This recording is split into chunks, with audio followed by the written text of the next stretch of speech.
सुशांत सिंह राजपूत की हत्या के बाद कई चीजें बाहर निकल के आई हैं। कुछ मैंने इंटरव्यूज पढ़े हैं, कुछ डायरेक्टली भी बात की है। तो उनके पिताजी का कहना है कि वो फिल्म इंडस्ट्री में हो रही टेंशन के करके बहुत ज्यादा परेशान थे। अभिषेक कपूर जिन्होंने उन्हें लॉन्च किया, उनके साथ हाल ही में एक फिल्म की है केदारनाथ। उनका कहना है कि it was a systematic dismantling of a fragile mind. Ankita जो उनकी लॉन्ग टर्म पार्टनर रह चुकी है, उनका कहना है कि वो सामाजिक रूप से की गई अपमान और बेइज्जती नहीं सहन कर पाया।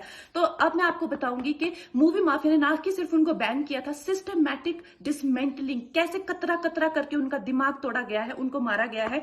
तो ब्लाइंड आइटम आप इसलिए लिखते हैं क्योंकि आप जब झूठ लिखना होता है, आपको के अगेंस्ट कोई लीगल एक्शन नहीं लिया सकता क्योंकि आपका तो नाम ही नहीं लिखा, मगर उसकी जो डिस्क्रिप्शन होती है, जैसे मेरे बारे में लिखा जाएगा कि जिस लड़की के घुंघराले बाल हैं, जिसको नेशनल अवार्ड मिला हुआ है, साइकोटिक है, इस तरह से जो कि मनाली से डिस्क्रिप्शन पूरी दी जाएगी मगर नाम नहीं लिखा जाएगा।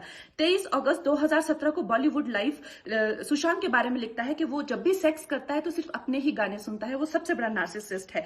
16 दिसंबर 2016 में मुंबई मिरर लिखता है कि सुशांत एक ट्रक ड्राइवर की तरह लगता है। 22 फरवरी 2019 को मुंबई मिरर लिखता है कि पार्टी में तमाशा करने के बाद सुशांत ने कांच की बोतल एक डायरेक्टर के सर पे दे मारी। 18 अक्टूबर 2018 को डीएनए लिखता है कि सुशांत ने अपने को एक्टर का रेप किया और वो मीटू के चलते अब जेल जा सकता है। और ऐसी न जाने कितने अनगिनत झूठ।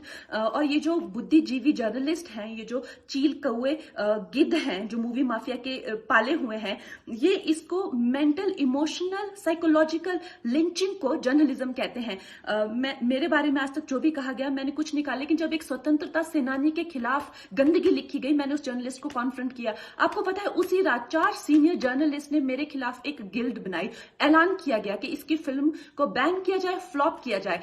आपको पता है 3000 जर्नलिस्ट गैंग अप होते हैं एक अकेली लड़की पर, उसकी इमोशनल लिंचिंग करते हैं सरेआम, और ये समाज कुछ नहीं कहता, कानून कुछ नहीं कहता है। मैंने उन पे केस करने की कोशिश की मगर 1 महीने बाद वो गायब हो गए, मेरी फिल्म रिलीज हुई, गायब हो गए। तो मेरा कहने का मतलब ये है कि अगर ये समाज जिस अन्याय की बुनियाद पर खड़ा है और कभी आवाज नहीं, आप ये पढ़ते हैं, चटकारे लेते हैं, कभी आपने सोचा है कि कभी नेपो किड्स के बारे में ये क्यों नहीं लिखा जाता है?